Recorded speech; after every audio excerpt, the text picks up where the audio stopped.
Salut YouTube! Aujourd'hui on se retrouve dans une nouvelle vidéo en cuisine avec Olive. N'oubliez pas de chausser un bon casque ou des bons écouteurs. Tout se fait en audio. Bonne découverte les amis!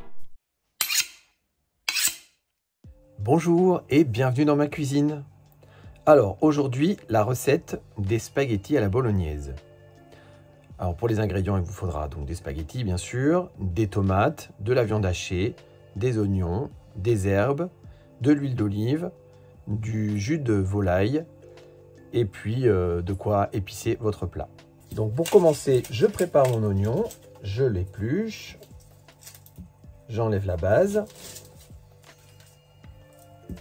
la tige, je le coupe en deux, j'enlève la peau.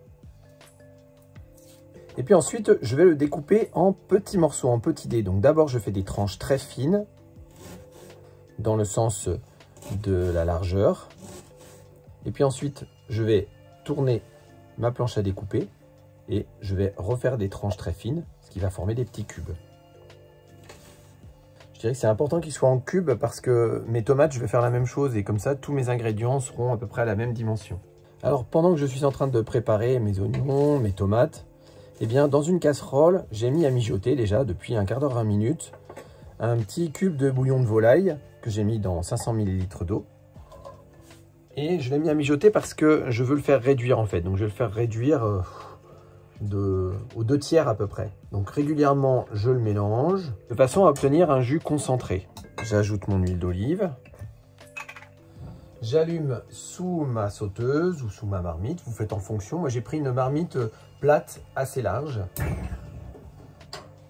J'ai allumé en dessous, je mets à feu doux et quand je vais entendre le bruit des oignons frémir, je viendrai remuer régulièrement.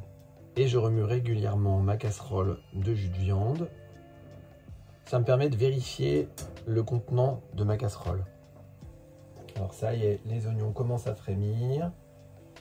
Donc je les mélange à l'aide de ma spatule, histoire de répartir les oignons et l'huile d'olive.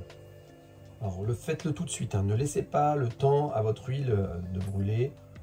Voilà, tout est bien réparti. Je vais y ajouter la viande hachée. Donc moi j'ai choisi une viande de bœuf, mais vous pouvez faire ça avec de la viande de veau.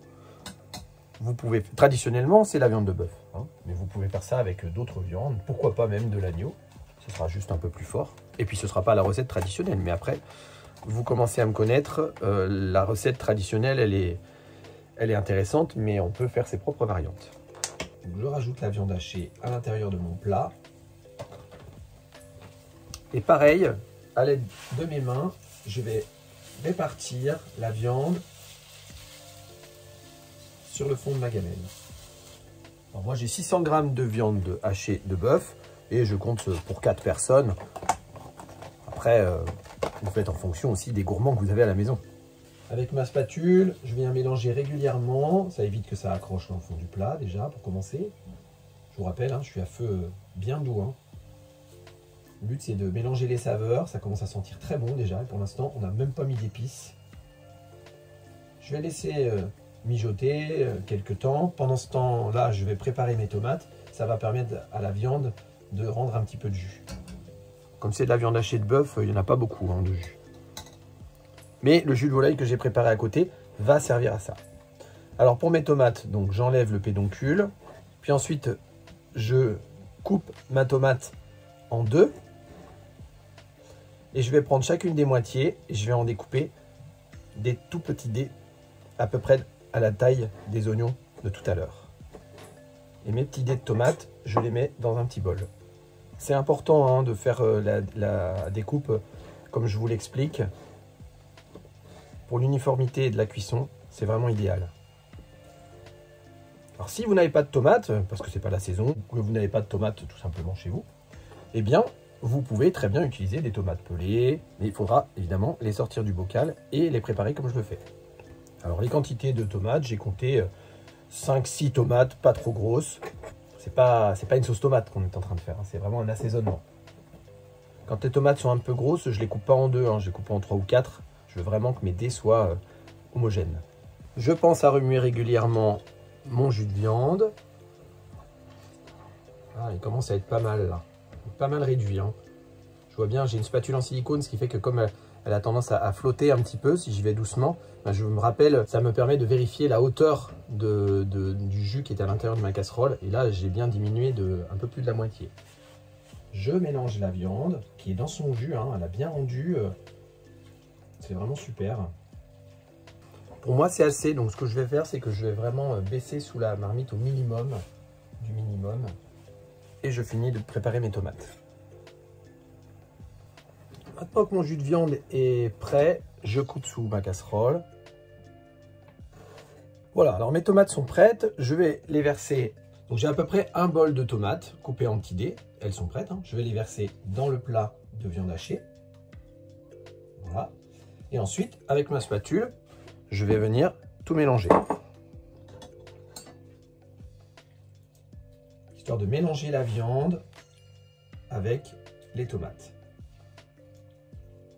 Pour les personnes qui ne voient pas, n'hésitez pas à mettre votre main, c'est pas chaud, vous risquez pas de vous brûler et ça vous permet de sentir si par exemple toutes les tomates sont au même endroit, histoire de répartir les choses au mieux.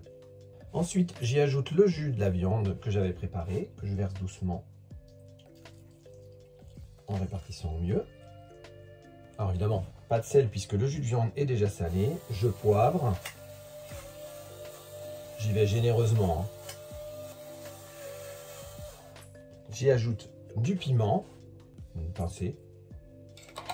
Je mélange pour répartir les épices que je viens d'ajouter. Et je couvre. Alors dans une casserole à part, je vais venir cuire les spaghettis. Alors pour cela, j'ai mis de l'eau à bouillir avec du sel.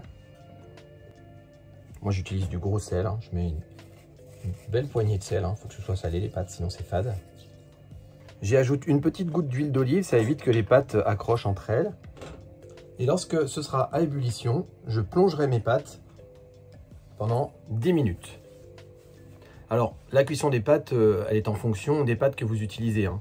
Moi j'ai des pâtes qui viennent de chez un artisan, fabricant de pâtes, si vous voulez, de pâtes sèches, hein, en l'occurrence. Vous pouvez faire ça avec des pâtes fraîches, des tagliatelles, enfin après c'est une base. Là je vous fais vraiment la recette, on va dire, traditionnelle. Voilà, alors les spaghettis sont cuits, je les ai égouttés. Ce que je vais faire, c'est que je vais verser le contenu de mes spaghettis dans la marmite. Alors une petite précision, j'avais beaucoup de bouillon, je m'en suis rendu compte au moment où mes spaghettis ont commencé à bouillir. Donc la solution, c'est que j'ai enlevé le couvercle et j'ai laissé mijoter, histoire de faire réduire mon jus de cuisson. Là c'est pas mal, hein, je suis assez équilibré au niveau de mon jus, de mes ingrédients. Ce que je vais faire, c'est que je mélange une dernière fois mon plat. Ça me permet de vérifier au niveau du bouillon, c'est parfait là, c'est très bien. On sent les saveurs. Lorsque j'ai découvert tout à l'heure, j'ai rajouté un petit peu de persil, du basilic. Si vous avez de la sarriette, du thym, du romarin, enfin, en fait, faites-vous plaisir sur les herbes. Hein. Voilà, donc là, je coupe sous ma marmite et je vais verser mes spaghettis dans ma marmite. J'y vais doucement, hein. Il y a une quantité quand même, ça a bien gonflé, hein. Ça a au moins doublé de volume, voire triplé de volume même. Donc là, ça me fait un joli plat bombé de spaghettis. Ce que je vais faire, c'est que je vais répartir tout doucement les spaghettis dans la sauce. Allez-y doucement de façon à ne pas vous brûler. Je mélange délicatement de façon à répartir au mieux le jus, les spaghettis, la viande, les tomates pour que ce soit assez équilibré. Mon plat est très chaud, hein, puisque j'ai mélangé mes ingrédients juste après avoir coupé sous la marmite. Pour terminer, ça c'est ma petite touche personnelle, on va dire. Ce que je fais, c'est que je prends du parmesan râpé ou des mentales râpées, ça dépend ce que vous avez sous la main, hein, puis c'est pas le même budget. Et je vais venir en déposer délicatement un peu partout sur mon plat. J'attends pas que ce soit dans l'assiette en fait. Je vais vous expliquer pourquoi. J'en mets vraiment un peu partout, je saupoudre. J'en mets une belle quantité, hein. Vraiment, je veux qu'il y en ait quasiment partout dans la largeur de ma marmite. Et avec l'inertie de la marmite qui est bien chaude, je vais laisser tranquillement reposer mon plat pendant une demi-heure. Je recouvre, histoire de bien conserver la chaleur du plat. Et dans une demi-heure, eh bien, le plat sera bon à servir. Voilà pour cette recette de spaghettis à la bolognaise. Je vous souhaite à tous un bon appétit. Je vous remercie encore pour vos écoutes et je vous dis à très bientôt. Alors, ça vous a plu?